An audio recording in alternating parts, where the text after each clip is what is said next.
بسم اللہ الرحمن الرحیم نحمدہ و نصلی علی رسولہ الکریم اما بعد فاعوذ باللہ من الشیطان الرجیم بسم اللہ الرحمن الرحیم۔ میں ہوں پروفیسر حکیم اسحاق سلطان اور اپنے یوٹیوب چینل سے آپ کو خوش آمدید کہتا ہوں۔ دوستو، آج ہمارا ٹاپک جو ہے وہ بہت ہی اہم ہے اور اکثر پیشنٹ میرے پاس اس مرض کے آتے ہیں جو بہت ہی پریشان ہوتے ہیں، اور یہ ایک ایسا مرض ہے جس کو ایک دفعہ ہو جائے تو اسے بار بار وہ آپریشن بھی کرواتے ہیں لیکن وہ مرض ٹھیک نہیں ہوتا۔ تو دوستو، یہ مرض ہے نیزل پولیپس یا ناک کے اندر غدود کا بن جانا۔ آج اس ٹاپک کو ہم بہت ہی تفصیل کے ساتھ آپ کے سامنے بیان کریں گے کہ یہ نیزل پولیپس کیا ہوتا ہے، یہ اس کی کیا بننے کی وجوہات کیا ہوتی ہیں، اس کی علامات کیا ہوتی ہیں، اور میرا تجربہ اس کے اوپر کیا ہے، یعنی ہربل ٹریٹمنٹ اس میں کتنا کامیاب رہا۔ دوستو، یقین جانیے کہ میں نے 32 سال کی پریکٹس میں کبھی ایک پیشنٹ بھی ایسا نہیں دیکھا جس کو میں نے ٹریٹ کیا ہو اور اس کے نیزل پولیپس ہمیشہ کے لیے ٹھیک نہ ہوئے ہوں۔ تو بات سٹارٹ کرتے ہیں کہ نیزل پولیپس یا ناک کے غدود کیا ہوتے ہیں۔ دوستو، ناک کے اندر چھوٹے چھوٹے غدود بن جاتے ہیں جس کو ہم نیزل پولیپس کہتے ہیں، اور اس کی بنیادی وجہ یہ ہوتی ہے کہ ہمارے ناک کے اندر جو ہے اندر کی طرف ایک جھلی ہوتی ہے جسے ہم میوکس ممبرین کہتے ہیں۔ جب اس کے اندر کرونک انفلیمیشنز ہو جاتی ہے تو اس کے اندر ایب نارمل گروتھ ہو جاتی ہے۔ لیکن بڑی خوش قسمتی بات یہ ہے کہ نیزل پولیپس جو کہ دراصل ایک ایب نارمل گروتھ ہے، یہ بینائن ہوتی ہے، یہ نان کینسرس ہوتی ہے، یعنی یہ بالکل سادہ سی گروتھ ہوتی ہے۔ لیکن اس کے علاوہ اگر ہم دیکھیں جسم کے کسی بھی حصے کے اوپر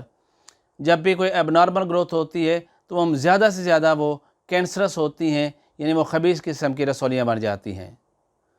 یہ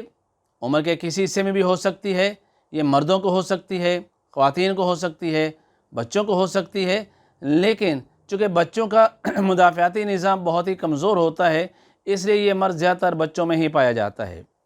دوستو، جب کبھی آپ کو بار بار زکام ہو رہا ہو، آپ کا ناک بند ہو رہا ہو، آپ کو سانس لینے میں بہت دقت ہو رہی ہو، آپ کو منہ کھول کے سانس لینا پڑے، رات کو سوتے ہوئے آپ کو خراٹے آئیں، تو جب آپ کسی معالج کے پاس جاتے ہیں اور یہ ساری علامات بتاتے ہیں تو وہ سب سے پہلے آپ کے ناک کو تھوڑا سا اوپر کر کے چیک کرتا ہے کہ اس کے اندر پولیپس تو نہیں بنے ہوئے، اور یہ بھی دیکھتا ہے کہ یہ پولیپس دائیں طرف ہیں، بائیں طرف ہیں، یہ ایک ہیں یا ایک سے زیادہ ہیں، اور ان کی جو ہے وہ سائز کیا ہوتا ہے۔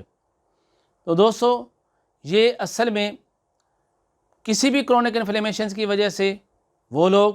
جو عرصہ دراز سے جو ہے وہ پرانے نزلہ زکام کے شکار رہتے ہیں، جن کو ڈسٹ الرجی ہوتی ہے، جن کو پولن الرجی ہوتی ہے، جن کو دمے کا اٹیکس بار بار ہو ہوتے ہیں، یہ اتنی کرونک انفلیمیشن ہوتی ہے میوکس ممبرین کے اندر، جو ناک کی جھلی کے اندر، کہ اس کے جو سیلز ہوتے ہیں، یعنی اس کے ایپیتھیلر ٹیشوز جو ہوتے ہیں، اس کے اندر ایب نارمل گروتھ ہو جاتی ہے جس کو ہم نیزل پولیپس کہتے ہیں۔ اگر ہم دیکھیں کہ اس کی علامات کیا ہوتی ہیں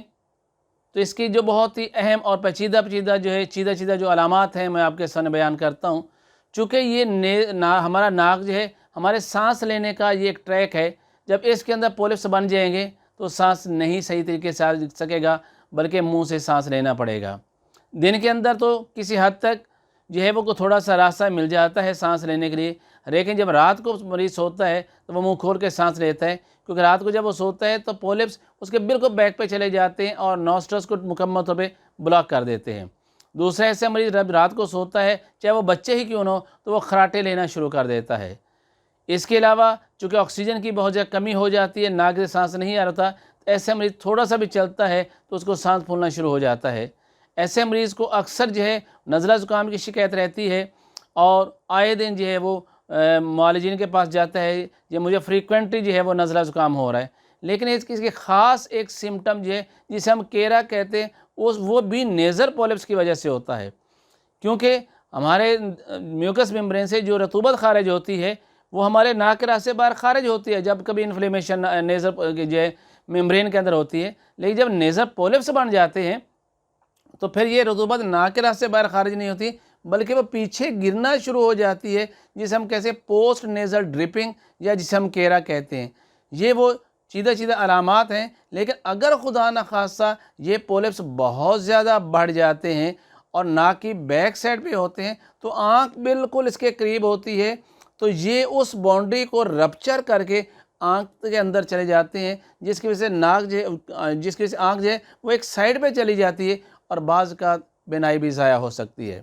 تو دوستو، آپ اس نیزل پولپس کو کبھی بھی ایزی مت لیجئے گا، اس کا پراپر علاج ہو سکتا ہے، سرجری اس کا بالکل علاج نہیں ہے۔ جیسے کہ آپ ایلوپیتھی میں، میرے پاس جو پیشنٹ آتے ہیں ایلوپیتھی سلائی کروا کے، انہیں 5 بار آپریشن کروایا لیکن کچھ عرصے بعد دوبارہ پھر پولپس بن گئے۔ اس کی وجہ یہ تھی کہ انہوں نے میوکس میمبرین کی ایب نارمل گروتھ کو تو ٹھیک کر دیا لیکن اس کی روٹ کاز کو ٹھیک نہ کر سکے کہ ناک کے اندر یہ سوزش ہوتی کیوں ہے۔ یہ نیزل میمبرین کے اندر جو بیسیکلی میوکس میمبرین ہے اور یہ قشری خلیات سے بنی ہے، اب اس کی سوزش کیسے پیدا ہوتی ہے؟ تو طب ہمیں یہ بتاتی ہے کہ یہ نزلہ ہار ہوتا ہے، یہ گرمی کی زیادتی کی وجہ سے ہوتا ہے، اور نظری مفرد اعضاء کے مطابق ہم اسے غدی عضلاتی تحریک کا مرض کہتے ہیں۔ اس تحریک کے اندر آ کر ناک کی جو میوکس میمبرین ہے یا اس کے اندر جو ایپیتھیل ٹیشوز ہوتے ہیں ان میں اب نارمل گروتھ ہو جاتی ہے۔ اگر ہم اس کا علاج کر دیں،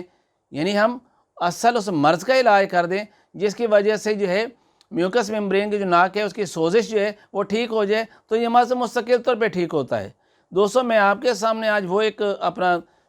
32 سال کا تجربہ شیئر کر رہا ہوں۔ میرا ایک کیس بھی ایسا نہیں ہے جو کہ ٹھیک نہ ہو۔ میرے پاس وہ مریض بھی ہیں جنہیں متعدد بار ایلوپیتھک سرجن سے آپریشن کرواتے ہیں لیکن بار بار ان کا یہ دوبارہ نیزل پولپس بن جاتے تھے، لیکن جو میں نے نسخہ استعمال کروایا انتہائی سادہ ہے لیکن تھوڑا سا ٹائم لیتا ہے۔ جن کے چھوٹے چھوٹے خدود ہوتے ہیں وہ تو 1-2 ماہ کے اندر ٹھیک ہو جاتے ہیں، لیکن جن کے یہ نیزل پولپس، جن ناک کے خدود بڑے ہوتے ہیں، انہیں 4 مہینے کا میں ٹائم دیتا ہوں۔ آپ نے 4 مہینے میری یہ دوائیں استعمال کر لیں اور ساتھ پرہیز کریں، انشاءاللہ زندگی میں دوبارہ یہ مرض نہیں ہوتا، اور کوئی ایک کیس بھی ایسا نہیں ہے جو ٹھیک نہ ہوا ہو۔ الحمدللہ سارے کے سارے جو پیشنٹ میرے ٹھیک ہوئے، اور میرے اس نسخے کا جو رزلٹ ہے وہ 100% ہے۔ نسخہ بھی بڑا آسان سا اور بڑا سادہ سا ہے، آپ نوٹ کر لیجئے گا۔ اس میں ہلدی پاؤڈر، ہلدی آپ نے اچھی والی لینی ہے،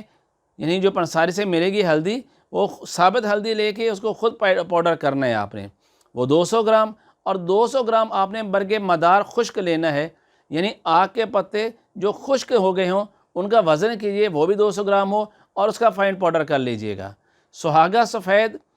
یہ بھی پنساری سے مل جاتا ہے، یہ 100 گرام لینا ہے اور اس کا فائن پاؤڈر کیجئے گا، اور میٹھا سوڈا جو کہ ویسے ہی فائن پاؤڈر کی شکل میں ہوتا ہے۔ یہ چاروں چیزیں جس اوزان میں نے بتائی ہیں، ہلدی 200 گرام، برگ مدار 200 گرام، میٹھا سوڈا 100 گرام اور سہاگا جو ہے اس کا پاؤڈر 100 گرام، یہ چاروں چیزوں کو اچھی طرح مکس کر لیجئے گا اور 500 ملی گرام کا کیپسول بھر لیں، یا آدھا گرام کی مقدار میں دن میں 3 دفعہ صبح دوپہر شام دودھ کے ساتھ لے لیں یا پانی کے ساتھ لے لیں۔ اب جہاں پر بات یہ آئے گی، اکثر لوگ کہتے ہیں مجھے تو یہ کیرے کی شکایت ہو رہی ہے، مجھے بار بار نزلہ ہو جاتا ہے، تو میں تو دودھ پیوں گا تو ریشہ اور زیادہ پیدا ہو جائے گا۔ یہی وہ غلطی ہے جو عام طور پہ مریض کرتا ہے، اور معالج بھی کہتا ہے نہیں جی آپ دودھ بند کر دیں۔ دراصل یہاں پر ہم نے اگر ایپیتھیلل ٹیشو کی سوزش کو اتارنا ہے تو ہمیں ایسی غذائیں دینی پڑیں گی جو مزاج کے اندر تر سرد ہوں گی، جو اعصابی مزاج کی ہوں گی۔ ہمیں تمام گرم غذاؤں کو بند کرنا پڑے گا۔ اس سے یہ ہوگا کہ میوکس میمبرین جو ناک کے اندر ہے یا ناک کی جھلی ہے، اس کی سوزش بہت سپیڈ سے کم ہوتا چلی جاتی ہے، اور وہ جو اب نارمل گروتھ تھی ایسا ایسا وہ ری ایبزارب ہو جاتی ہے، اور بغیر سرجری کے یہ غدود بالکل ختم ہو جاتے ہیں۔ لیکن اسے پورے یقین کے ساتھ، پورے اعتماد کے ساتھ، اور جو میں طریقہ بتایا اس کے مطابق 4 مہینے استعمال کریں تو انشاءاللہ یہ مرض مستقل پہ ٹھیک ہو جاتا ہے۔ پھر بھی اگر کسی مریض کو یا کسی اور حکیم صاحب کو اس کے بارے میں پراپر سمجھ نہ آ رہی ہو، اس کا ان سے پراپر علاج نہ ہو سکتا ہو، تو میرے جو نمبر یا سامنے آ رہے ہیں آپ مجھ سے کانٹیکٹ کر سکتے ہیں، میں آپ کی مزید رہنمائی بھی کروں گا۔ پروفیسر حکیم اسحاق سلطان فرام لاہور، پاکستان۔